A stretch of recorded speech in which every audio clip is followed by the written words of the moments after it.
9th-10th में आप ऐसा कोई टेस्ट दोगे नहीं, तो 9th और 10th में आप अपनी एक्स्ट्रा करिकुलर पे फोकस करो, स्कूल स्टडीज पे फोकस करो, because school studies like one of the most important thing when it comes to study abroad. Like ठीक है, प्रोग्रामिंग इंडिया में भी वही होगी और यहाँ भी वही होगी. Like you cannot change what like Python is like or C is like programming वही रहेगी. मेजर डिफरेंस ये होता है कि यहाँ पे आप अपने प्रोफेसर्स जो होते हैं वो ऑलरेडी उस फील्ड में इतना काम कर रहे होते हैं, तो उनके साथ आप काफी इंटरेस्टिंग आप कॉन्वर्सेशंस कर सकते हो. Like मोस्ट स्टूडेंट्स को एक मिसकंसेप्शन होता है कि एक बार यहाँ पे आ गए तो लाइफ सेट है, मतलब. But it's not like that. Like even if you like, it's just like any other college. Like if you go to like where like whether you are in India or whether you are here, और भी बहुत सी चीजें होती हैं. Like आप independent रहते हो तो like you don't get that emotional support from family that you get at home. And like ये चीज जो अमेरिकन स्टूडेंट्स होते हैं उनके लिए इतनी डिफिकल्ट नहीं होती because of the family structure here. But India में like हम लोग काफी कनेक्टेड होते हैं हमारे पेरेंट्स से या फैमिली से, बहुत इमोशनली अटैच्ड होते हैं जनरली. तो उसमें फिर हम एकदम से इतना दूर आते हैं तो वो डिफिकल्ट हो सकता है. हाय एवरीवन, तो आज हम बात करने वाले हैं अभिनव के साथ. अभिनव स्टैनफोर्ड यूनिवर्सिटी में एक कंप्यूटर साइंस के अंडर ग्रेजुएट स्टूडेंट हैं. करंटली वो 100% स्कॉलरशिप के साथ अपनी अंडर ग्रेजुएशन कंप्लीट कर रहे हैं. वो पहले आईआईटी की प्रिपरेशन कर रहे थे, बट अब वो स्टैनफोर्ड में आईवी लीग कॉलेज जो है अमेरिका का, वहाँ से अपनी अंडर ग्रेजुएशन कंप्लीट कर रहे हैं. तो उनसे थोड़ी सी चीज़ें जानेंगे कि फॉरेन में जब एडमिशन लेने जाते हैं तो किस तरीके का प्रोसेस रहता है. या आप में से बहुत सारे ऐसे स्टूडेंट्स होंगे जो फॉरेन यूनिवर्सिटीज़ को टारगेट कर रहे हैं शायद अपने करंट ईयर या नेक्स्ट ईयर के लिए, या फिर बहुत सारे ऐसे स्टूडेंट्स जो मास्टर्स के लिए जाना चाहते हैं. तो उस केस में वहाँ पर रहने का एटमॉस्फेयर किस तरीके का रहता है, फी स्ट्रक्चर किस तरीके का रहता है, साथ के साथ अगर आप स्कॉलरशिप लेना चाहते हैं तो उसके लिए किस तरीके के क्रेडेंशियल्स आपके रेज्यूमे के अंदर या आपकी प्रोफाइल के अंदर होने चाहिए. सो हाय अभिनव, आप अपने बारे में प्लीज़ थोड़ा सा बताएं हमारे स्टूडेंट्स को. हाय, हेलो एवरीवन, मेरा नाम अभिनव है. मैं अभी स्टैनफोर्ड में सेकेंड ईयर स्टूडेंट हूँ and I am studying computer science, और मैं इकोनॉमिक्स और कंप्यूटर साइंस दोनों में मेजर कर रहा हूँ. And like as Shraddha told, मुझे 100% स्कॉलरशिप मिली थी यहाँ पे पढ़ने के लिए. मैं भी 9th-10th में जेई किट था, आईआईटी की प्रिपरेशन करा था, एंड देन उसके बाद I shifted to study abroad and then I am studying here right now. So Abhinav, जो मोस्ट ऑफ द स्टूडेंट्स होते हैं वो, अगर सिंस मैंने तो 11th क्लास से प्रिपरेशन शुरू की थी तो मेरा तो टारगेट ही आईआईटी था, पर आपने 4 साल प्रिपरेशन की आईआईटी के लिए, बट उसके बाद भी आपने डिसाइड किया कि आईआईटी को छोड़कर आपको किसी आईवी लीग कॉलेज में जाना है, तो आप स्टैनफोर्ड गए. So why did you take this decision? इतना ज़्यादा स्टार्क शिफ्ट कैसे आया आईआईटी से सीधा स्टैनफोर्ड का? 9th और 10th में मैं बिल्कुल लाइक सेट था कि मुझे जेई करना है, ना आईआईटी जाना है. Stanford like wasn't like going abroad or going to US, वो मेरे like wildest dreams का भी पार्ट नहीं था. Like I had not dreamt of it and I was not even thinking of it.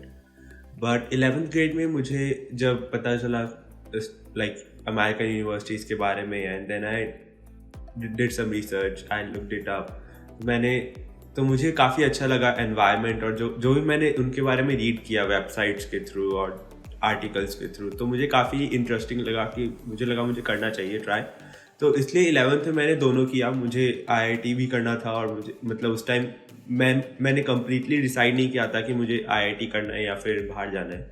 उस समय मैं दोनों कर रहा था क्योंकि मुझे उस time like I wasn't completely sure, और उस टाइम फिर because it is expensive as well, तो I didn't want to end up in a situation जहाँ पे like where I cannot go to like any good IIT or neither any good college abroad, because like I was relying on scholarship. तो मुझे ये था कि मुझे scholarship अगर मिलेगी तो ही मैं जा पाऊँगा, नहीं तो पॉसिबल ही नहीं है वहाँ जाना. तो बट 11th ग्रेड के एंड में मैंने Yale young global scholars programme के लिए अप्लाई किया. एक 2 weeks का समर प्रोग्राम होता है येल में, काफ़ी इंटरेस्टिंग प्रोग्राम होता है. तो मैंने उसके लिए अप्लाई किया एंड आई गॉट इन. तो जब मैंने वो प्रोग्राम किया 12th ग्रेड की समर में, तो उसके बाद मैं श्योर था कि मुझे यहीं आना है, because I really like the environment and the way they teach and everything there. So मुझे तब मैं श्योर था कि मैं तब यहीं आना है. Then I left IIT preparation, then I was like I will like focus completely on study abroad now. तो जितना भी फॉरेन यूनिवर्सिटीज़ में पढ़ने का प्रोसीजर रहता है या वहाँ पर एडमिशन लेने का प्रोसीजर रहता है, आप उसके बारे में थोड़ा सा बताइए कि क्या क्या स्टेप्स होते हैं। अगर एक यूजुअल स्टूडेंट है जो शायद अपनी 10th क्लास में और वो सोच रहा है कि 12th के बाद उन्हें बाहर पढ़ने कहीं जाना है, तो फिर कौन से स्टेप्स उनको फॉलो करनी चाहिए उन यूनिवर्सिटीज़ में एडमिशन लेने के लिए? तो फर्स्ट ऑफ ऑल अगर आप 9th और 10th में हो, बेस्ट टाइम होता है स्टार्ट करने का प्रिपरेशन, बिकॉज जो यूनिवर्सिटीज़ होती हैं उनमें आपको एप्लीकेशन में जो टेस्ट कोर्स होते हैं उनके साथ साथ आपको एक्स्ट्रा करिकुलर एक्टिविटीज़ भी चाहिए होती हैं, like anything you do outside of your school studies. तो वो उनके लिए आपको मतलब अगर आप 9th और 10th से अगर आपने स्टार्ट किया है तो आप वो एक्टिविटीज़ में पार्ट ले सकते हो, आपने वो सब चीज़ें की हुई होती है। नहीं, अगर आप 11th में स्टार्ट करते हो तो उसमें होता क्या है प्रॉब्लम कि आपने अगर एक्स्ट्रा करिकुलर एक्टिविटीज़ नहीं की, बिकॉज मोस्टली स्टूडेंट्स होते हैं 9th और 10th में हम स्टडीज़ पे फोकस्ड होते हैं तो नहीं करते होती एक्टिविटीज़ वगैरह, एंड 11th में आने के बाद फिर और वापस स्टडीज़ वगैरह में हम फोकस्ड होते हैं, या फिर जेई के लिए प्रिपरेशन कर रहे होते हैं, या फिर और फिर उसके बाद हमें और यहाँ पे जो स्टडी यूएस के लिए भी हमें टेस्ट वगैरह देने होते हैं, फिर SATs, TOEFL, एडवांस। आप जो सजेस्ट कर रहे हैं वो ये है, सबसे पहला स्टेप ये होगा कि 9-10th में एक्स्ट्रा करिकुलर्स, जैसे अगर आप किसी स्पोर्ट में बहुत अच्छे हैं तो आप उसमें पहले पार्टिसिपेट करें, या फिर पेंटिंग, ड्रामेटिक्स, इस तरीके का कुछ इंटरेस्ट है तो वहाँ पे अपनी स्किल ज़्यादा डेवलप करें एज़ कम्पेयर टू आपकी जेनेरिक स्टडीज़ जो भी चल रही हैं स्कूल के साथ या कोचिंग के साथ, उसके साथ पैरेलली। Definitely yes. तो एक्स्ट्रा बिकॉज 9th और 10th में आप कोई ऐसा टेस्ट नहीं दोगे स्टडी अब्रॉड के लिए, मतलब SAT वगैरह सब आप 11th या 12th में आने के बाद ही दोगे।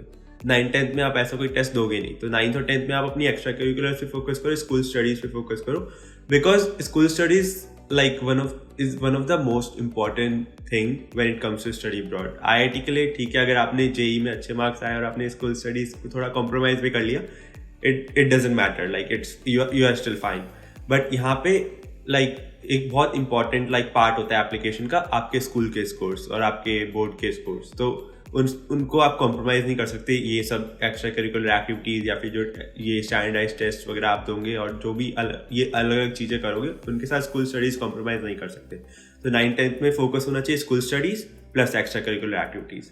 फिर आप 11th में आते हो, 11th में फिर आप दे सकते हो SAT, आप स्टार्ट कर सकते हो, SAT प्रिपरेशन स्टार्ट कर सकते हो। देन मोस्टली जो इंडियन स्टूडेंट्स होते हैं उनकी मैथमेटिक्स तो काफ़ी अच्छी होती है, मतलब क्योंकि हम 9th-10th में जो पढ़ रहे होते हैं, SAT का जो मैथमेटिक्स होता है वो बहुत ईजी होता है, तो मैथमेटिक्स में किसी को प्रॉब्लम नहीं होती। मोस्टली जो स्टूडेंट्स होते हैं वो स्ट्रगल करते हैं वर्बल एंड जो इंग्लिश वाला सेक्शन होता है, तो उसके लिए जो बुक्स हैं एरिका मेल्जर वगैरह उनसे प्रिपरेशन कर सकते हैं, और उसके बाद वो भी प्रॉब्लम नहीं होती। एंड देन पहले SAT सब्जेक्ट टेस्ट होता था, जब मैंने अप्लाई किया था तो उस टाइम मुझे SAT सब्जेक्ट टेस्ट लाइक वो टेस्ट देना पड़ा था, बट वो डिसकंटिन्यू हो गया इस ईयर से, तो अब से वो नहीं देना है, तो अब सिर्फ एडवांस प्लेसमेंट टेस्ट देना है उसके जगह, एंड TOEFL या IELTS में से कोई एक टेस्ट देना होता है इंग्लिश प्रोफिशिएंसी के लिए। टेस्टिंग के अलावा स्कूल स्टडीज़ हो गए, एक्स्ट्रा करिकुलर एक्टिविटीज़ होगी। एक्स्ट्रा करिकुलर एक्टिविटीज़ में आप जो ये चीज़ें हैं कि अगर आप कोई स्पोर्ट में अच्छे हो, एज यू मेंशन, वो आप कर सकते हो। उसके अलावा स्कूल में भी जो कई इंट्रा स्कूल कॉम्पिटिशन्स होते हैं, इंटर स्कूल कॉम्पिटिशन्स होते हैं, डिबेट कॉम्पिटिशन्स होते हैं, MUNs होते हैं, तो बहुत सी चीज़ें होती हैं, कुछ भी कर सकते हो। Like anything you do outside of your school hours that counts, like even if it's not like, even if you are a YouTuber, that's also an extracurricular activity. So anything you do outside of your studies, that is an extracurricular activity. So only thing you need to take care of is कि आप जो भी करो उसमें आप Excel करो, अच्छे से करो। ऐसे नहीं कि सिर्फ मुझे अपनी एप्लीकेशन में ये चीज़ डालने के लिए करना है तो वो दिख जाएगा, क्योंकि like you should be passionate about it, वही चीज़ें करो।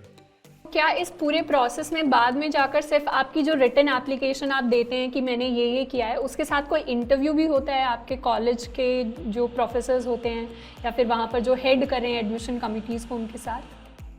हर कॉलेज का अपना एक एप्लीकेशन मैनेजमेंट पोर्टल होता है, एंड देन आपको उस पोर्टल का एक्सेस मिल जाता है, एंड उसमें फिर आपको यूनिवर्सिटी अगर आपसे कम्युनिकेट कुछ करना होता है वो या तो ईमेल के थ्रू करते हैं या फिर उस पोर्टल के थ्रू मतलब करते हैं। तो उसके बाद क्या होता है कि कुछ यूनिवर्सिटीज़ इंटरव्यू ऑफर करती हैं, जैसे स्टैनफोर्ड ने इंटरव्यू ऑफर किया था मुझे, MIT कई बार इंटरव्यू ऑफर करती है, और कुछ आईवी लीग यूनिवर्सिटीज़ होती हैं दूसरी, वो भी इंटरव्यू ऑफर करती हैं। बिकॉज उसमें प्रॉब्लम ये होती है कि इंडिया में सबके इतने एलुमनाई, वो इंटरव्यू ऑफर करते हैं एलुमनाइज के through, not through their professors. तो आप अपने जो जो वहाँ के ऑलरेडी जो ग्रेजुएट्स हैं जो अगर इंडिया में वो हैं तो उनके थ्रू वो इंटरव्यूज ऑफर करते हैं, वो लाइक वॉलंटियर इंटरव्यूअर्स होते हैं वो। तो मुझे स्टैनफोर्ड का इंटरव्यू देने दिल्ली जाना पड़ा था बिकॉज जयपुर में कोई भी इंटरव्यूअर नहीं था अवेलेबल। तो ही आस्क्ड मी लाइक अगर मुझे ऑनलाइन लाइक स्काइप इंटरव्यू करना है तो he was okay with that, but I said कि no, I actually want to do an in person interview because उस टाइम मैं इतना कंफर्टेबल नहीं था ऑनलाइन इंटरव्यू सेटिंग में, because the thing is like you are not, I feel like at that time I wasn't able to fully express my self in an online interview mode. Now अब हम 1 साल से सब zoom कर रहे हैं तो like things are different, but at the time like it wasn't that. तो अभिनव, आपने मेंशन किया कि कॉलेज में जाने के लिए जो स्कूल की परसेंटेज होती है, आपके बोर्ड्स के मार्क्स, वो काफ़ी ज़्यादा मैटर करते हैं। तो आप किस स्कोर को बोर्ड्स में अच्छा स्कोर कहेंगे for a good application, and आपका कितना स्कोर आया था अपने 12th के बोर्ड्स में?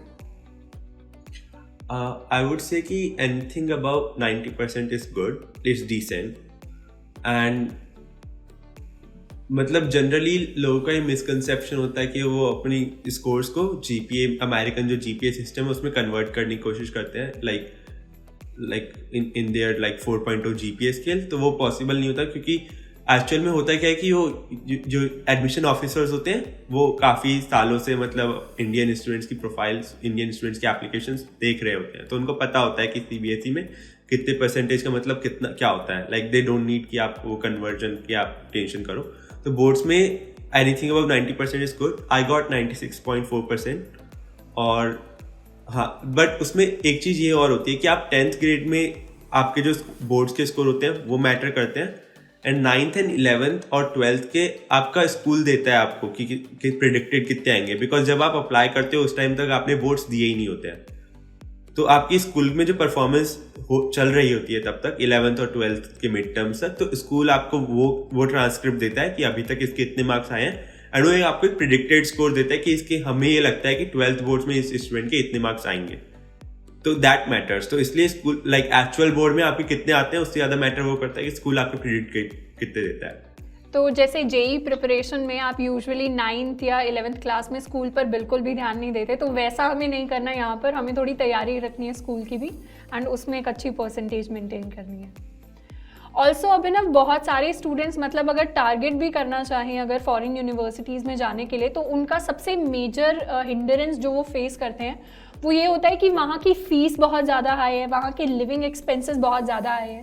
तो इसमें सबसे पहले तो आप ये बताइए कि स्कॉलरशिप लेने का जो प्रोसेस रहता है उसमें क्या क्या फैक्टर्स हेल्प करते हैं, किस तरीके से हम स्कॉलरशिप्स के लिए अप्लाई करें अगर हम फॉरेन में जा रहे हैं अपनी डिग्री या इवन मास्टर्स कंप्लीट करने के लिए। सो फर्स्ट ऑफ ऑल, अगर आप लाइक फाइनेंशियल एड या स्कॉलरशिप के लिए आप अप्लाई करते हो तो इंटरनेशनल स्टूडेंट्स के लिए वो यूनिवर्सिटीज नीड अवेयर होती है।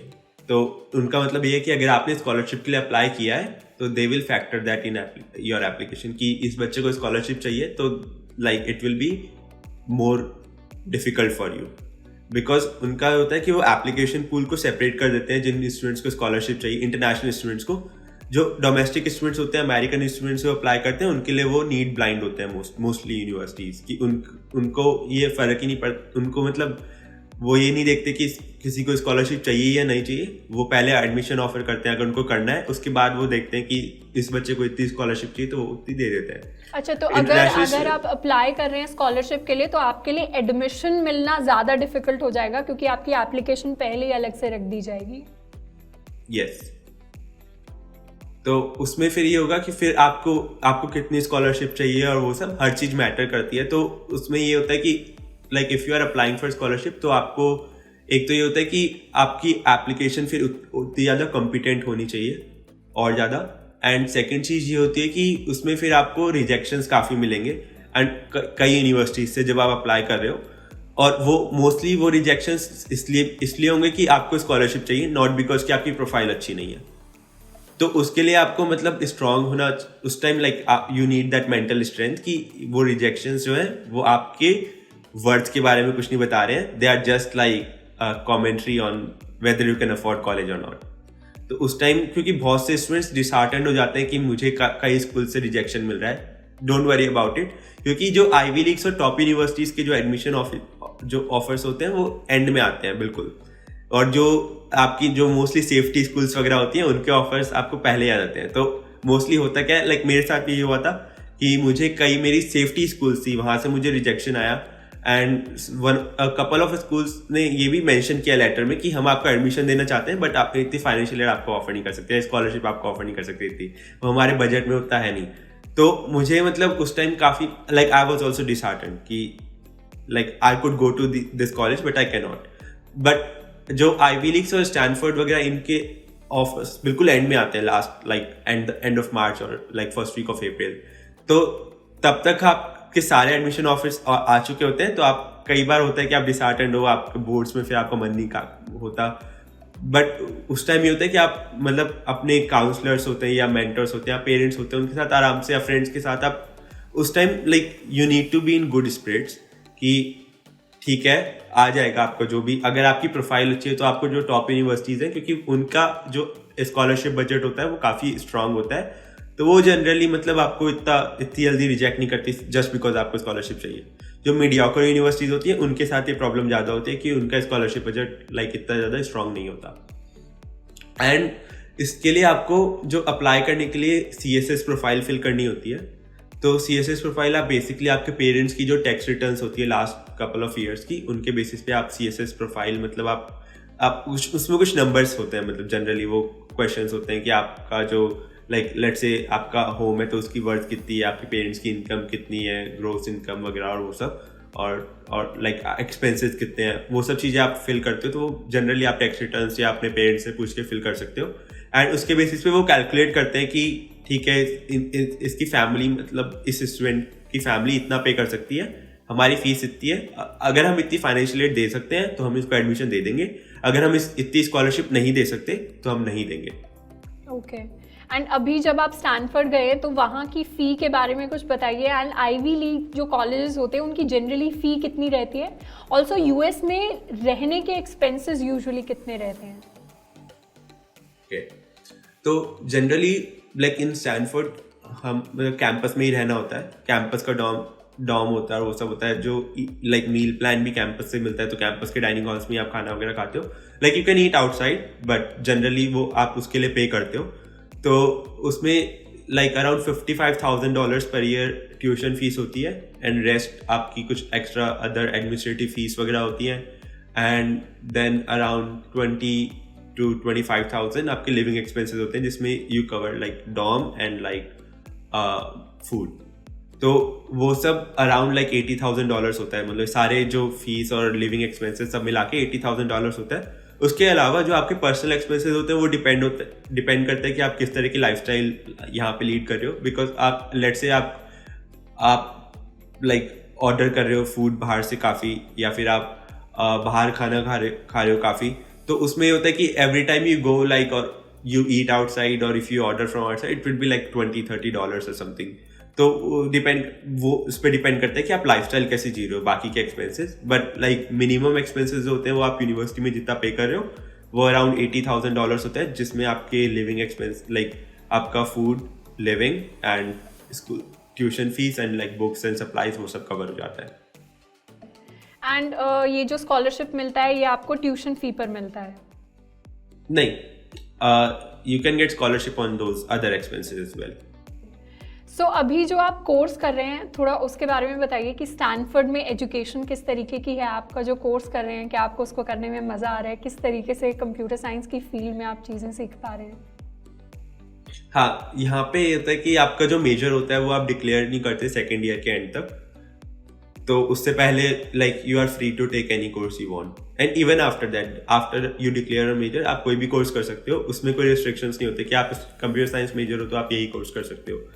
बस ये होता है अगर आप कंप्यूटर साइंस मेजर हो तो आपको ये कोर्स करना ही है, एंड उसके अलावा आप कुछ भी कर सकते हो। एंड इन कोर्सेज के साथ भी ये होता है कि जो CS के जो कोर कोर्सेज होते हैं जो आपको एक मेजर डिक्लेयर करने के लिए चाहिए होते हैं, उसके अलावा फिर इन डेप्थ के जो कोर्सेज होते हैं like you can take anything, artificial intelligence, data science or systems engineering. You can take like anything, any field to go in depth, and then उसमें आप फिर अपने 3rd या 4th ईयर में आप वो डेप्थ वाले कोर्सेज करते हो। तो अभी like I just completed my 1st year, तो मेरे कोर्सेज जो थे वो कंप्यूटर साइंस में इतने इंटरेस्टिंग नहीं थे बिकॉज वो सिर्फ लाइक बिगिनर लेवल वाले कोर्सेज थे, like just some programming and like C, Python and like some like programming abstractions and all that. तो वो इतने ज़्यादा मतलब कंप्यूटर साइंस में इतने इन डेप्थ कोर्सेज नहीं थे, वो लाइक बिगनर लेवल कोर्सेज थे. बट जो दूसरे कोर्सेज जो थे इकोनॉमिक्स में और like I had a course on just like a space mission to Europa, which was like taught by an engineer, like a NASA engineer who, so they are sending like an orbiter to Europa. So like it was just like based on their slides, like the slides and everything, documents that they originally used for that mission and all that. So it was just like he was teaching us through those like original documents, like how they planned the mission and everything. And that mission is still ongoing, like they haven't launched it yet. So like it was really interesting. And so उसमें यहाँ पे ये होता है कि आपको ऐसे बहुत से इंटरेस्टिंग कोर्सेज करने को मिलते हैं उनके साथ में, जो लाइक एक्चुअल जो कोर्स लाइक कंटेंट होता है, जो लाइक आपके मेजर वाला कोर्स होता है, उनका लाइक ठीक है, प्रोग्रामिंग इंडिया में भी वही होगी और यहाँ भी वही होगी. Like you cannot change what like Python is, like or C is, like programming वही रहेगी. मेजर डिफरेंस ये होता है कि यहाँ पे आप अपने प्रोफेसर्स जो होते हैं वो ऑलरेडी उस फील्ड में इतना काम कर रहे होते हैं, तो उनके साथ आप काफ़ी इंटरेस्टिंग आप कॉन्वर्जेशंस कर सकते हो, उनसे आप उनकी लैब में आप साथ में काम कर सकते हो. या फिर और इसके अलावा जो बहुत से इंटरेस्टिंग एवेन्यूज मिलते हैं कि आप like you are like studying with like these engineers who are और these like officials like who are working in like various government offices or who have worked in those offices. Like my economics professor was part of Obama's like economic advisory team, so he had like really great insights to share from his experiences. So that matters here more than like the actual course content. And उसके अलावा जो living environment होता है और students के साथ आपके जो इंटरेक्शन होते हैं वो भी काफ़ी स्टिमुलेटिंग और इंटरेस्टिंग होते हैं. तो like I think that matters more than the actual courses here. Indian universities या कॉलेजेस का कुछ ऐसा सिनेरियो होता है कि मोस्टली जो स्टूडेंट्स जाते हैं इंजीनियरिंग की तरफ, वो फिर प्लेसमेंट्स की तैयारी शुरू कर देते हैं अपने फर्स्ट ईयर सेकंड ईयर से, and that is their target because that is what they take engineering for. बहुत कम ऐसे स्टूडेंट्स होते हैं जो एक्चुअली प्रोफेसर्स के साथ जाकर उनके अंडर रिसर्च करते हैं. यूजुअली मास्टर्स अगर आपकी अच्छी प्लेसमेंट्स लग जाती हैं तो स्टूडेंट्स नहीं करते. अब इस सिनेरियो से जो फॉरेन यूनिवर्सिटीज़ या स्टैनफोर्ड का सिनेरियो कितना डिफर करता है? क्या वहाँ पर भी स्टूडेंट्स प्लेसमेंट्स को टारगेट कर रहे हैं, बेटर जॉब्स को टारगेट कर रहे हैं, या फिर the major target is towards research, या फिर अपनी जो उन्होंने मेजर चूज़ किया है उसमें आगे जाकर मास्टर्स करनी है, वो टारगेट रहता है लोगों का? लाइक एवरीवन इज डिफरेंट, तो सबके टारगेट डिफरेंट हो सकते हैं. जैसे किसी अगर कुछ स्टूडेंट्स का टारगेट हो सकता है कि उन्हें प्लेसमेंट को ही टारगेट करना है, तो like they can do that. But generally जो यहाँ पे स्टूडेंट्स होते हैं वो जो अपने 4 ईयर सेटअप करते हैं, जनरली वो होता है कि एक समर उनको मतलब स्टडी अब्रॉड करना है, एक समर उनको कोई social service related like internship या कुछ इस टाइप का कुछ एक्सपीरियंस करना है उनको किसी समर में. अगर if like I am talking about computer science students here, तो एक समर में उनको जैसे लेट्स से लोग जो फैन कंपनीज हैं उनमें इंटर्नशिप करनी है, Facebook and like Google and like Netflix and all those, in companies में उनको लाइक इंटर्नशिप करनी है. और फिर ये 3 समर्स ही आपको मिलती है. तो उसमें और उसके अलावा वो जैसे like during quarters like you can do research with professors, और even during summer you can do research with professor. तो everything is like spaced out. तो ऐसा नहीं है कि आप सिर्फ प्लेसमेंट की प्रिपरेशन कर रहे हो. Like I am not even thinking about that right now. And generally like आप थर्ड ईयर के एंड तक या थर्ड ईयर के एंड से पहले आप वो सोचते नहीं हो प्लेसमेंट का, वैसे भी यहाँ भी. एंड उसका काफ़ी लाइक एक प्रोसीजर होता है जनरली, लाइक कैंपस फेयर होता है लाइक, और उसमें आप और उसके अलावा भी आप लाइक डायरेक्टली आप रेफरल्स के थ्रू अप्लाई कर सकते हो उन कंपनीज में. तो placement is not a big issue here, and I don't think like many people even talk about it generally. And like I did research, like I did an independent research like in like on like recommend social media recommender algorithms on my like during like my second or third quarter here. And this summer like I've been doing an internship with a non-profit, and then like in fall I'm going for a study abroad to Berlin. तो उसमें ये होता है कि like there's no like fixed like fixed set of things that you have to do here. you can do a lot of things. You can just space them out throughout 4 years of your college. So basically हर कोई जो है वो थोड़ा थोड़ा सब कुछ try कर लेता है एंड फिर जिस डायरेक्शन में उनका इंटरेस्ट सबसे ज़्यादा है वो डिसाइड करते हैं कि उसी डायरेक्शन में लेकर जाएं अपने आगे फ्यूचर प्लान्स को. Yes. ओके, आई थिंक कि मैं जितने क्वेश्चंस प्रिपेयर किए थे वो सब पूछ लिए हैं. हाँ, एक और लास्ट चीज़ जो पूछनी थी स्टूडेंट्स के लिए वो ये थी कि बहुत सारे स्टूडेंट्स मतलब जिस अमेरिकन ड्रीम के लिए यूनिवर्सिटीज़ में जाते हैं, बाहर जाते हैं, बहुत सारे ऐसे चैलेंजेस होते हैं जिनके बारे में शायद उनको ना पता हो, शायद वो वहाँ जाकर फेस करें तभी उन्हें पता चले कि ऐसे ऐसे चैलेंजेस अगर वो किसी और कंट्री में जा रहे हैं तो वो फेस करेंगे. तो ऐसे कोई चैलेंजेस जिनके बारे में आप बताना चाहेंगे स्टूडेंट्स को कि अगर आप फॉरेन यूनिवर्सिटीज़ में जा रहे हैं तो आप फेस कर सकते हैं, तो उसके लिए वो पहले से प्रिपेयर हो जाए मेंटली, या फिर कुछ और तरीका हो उनसे डील करने का तो उसके बारे में वो सोच सकें.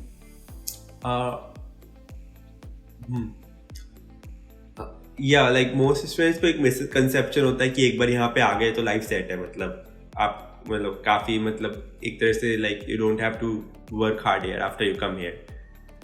Because I also get sometimes like text on Instagram and it's like, wow, you are studying here, like aapki to life set and all that.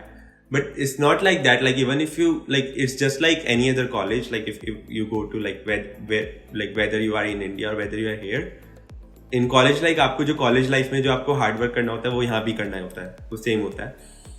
And यहाँ पे I think अगर आपको independent रहने की आदत नहीं है तो वो एक बार शुरुआत में डिफ़िकल्ट लग सकता है, बिकॉज आपको यहाँ पे आने के बाद आपको अपनी लॉन्ड्री खुद करनी पड़ेगी, रूम खुद लाइक रूम कुकिंग, समटाइम्स आप कुकिंग भी आपको करनी पड़ सकती है, और भी बहुत सी चीज़ें होती हैं. लाइक आप इंडिपेंडेंट रहते हो तो like you don't get that emotional support from family that you get at home.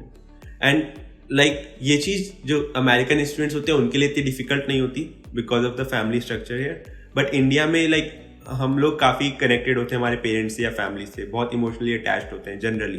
तो उसमें फिर हम एकदम से इतना दूर आते हैं तो वो डिफ़िकल्ट हो सकता है. तो लाइक उसके लिए like you need to be mentally prepared that you might not be able to go back home during a break, और like you should be prepared to like maybe call them every day, give them updates on your life, share pictures. So that really helps. Or like I was also feeling like really homesick when I came here, like because like I'm really close to my parents and all that, so I would try to talk to them every day and every night and all that, but like it's still difficult. तो वो एक शुरुआत में difficult हो सकता है, but बाकी यहाँ पे सपोर्ट सिस्टम काफ़ी अच्छा है. like there are a lot of like not just professors जो living like जो dorms में आप रहते हो तो वहाँ पे resident fellows होते हैं. resident fellow is like a family, like they are professors at university, but वो आप एक dorms में रहते हैं स्टूडेंट्स के एक्सपीरियंस को इम्प्रूव करने के लिए. like उनसे अगर मुझे कोई भी प्रॉब्लम है तो वो मुझे हेल्प करेंगे उसकी, वो क्योंकि वो एक फैमिली है जो वहाँ पे ऑलरेडी रह रही है, तो वो लोग हेल्प करेंगे एंड ऑल दैट. और मेरी जो मैं यहाँ पे रह रहा था तो उसमें जो मेरे डॉम के रेजिडेंट फेलो थे वो like they were from Australia and South Africa, and both are like cricket playing nations, and I was missing cricket here a lot. So उनके जो बेटा था मतलब like he knows how to play cricket and all, he plays like well. तो हम लोग साथ में क्रिकेट वगैरह खेलते थे, एंड हम लोग like so and even with other like my friends in the dorm, like I taught them how to play cricket because they were Americans, they didn't know. तो वो एक इम्पॉर्टेंट होता है कि आपको अपने लिमिटेशंस पता होने चाहिए कि what you are good at. आपको ये पता होना चाहिए कि कौन सी चीज़ों से आप like कौन सी एक्टिविटीज़ से आपको अच्छा लगता है, कौन सी activities like put you in good spirits and all that. तो उसके साथ फिर आपके लिए ईजी हो जाता है कि you know कि आपको क्या करना है. like if you are feeling down, you know आपको क्या करना है. एंड उसके साथ यहाँ पे RAs भी होते हैं जो रेजिडेंट असिस्टेंट्स होते हैं. तो वो स्टूडेंट स्टाफ की तरह होते हैं, वो भी स्टूडेंट्स ही होते हैं, वो जनरली लाइक 3rd या 4th ईयर में होते हैं, एंड वो आपके लाइक वो जनरली हर कॉरिडोर में होते हैं. तो like if you are facing any problem just ask them and they will help you out with it. Like one of the issue that I was facing कि I was getting lot of spam calls and I wasn't expecting that. Like every day I would get like 5 or 6 spam calls. Like I would pick up the call and no one would be on the other line. And I was like, what's happening? Like I was kind of scared, like because I was in a new place and like I was getting so many scam calls. So I just asked my RA and she's like, and she helped me out with it. She's like, there is a government registry, just register your number on that. After that, like, they cannot like legally call you and all that. तो ऐसे बहुत सी छोटी छोटी problems होती हैं, but उसका basic solution ये होता है, like you don't know everything, तो just talk to someone, mostly your RAs और RFs, because they are the person people in best position to help you out with anything. And या that's it.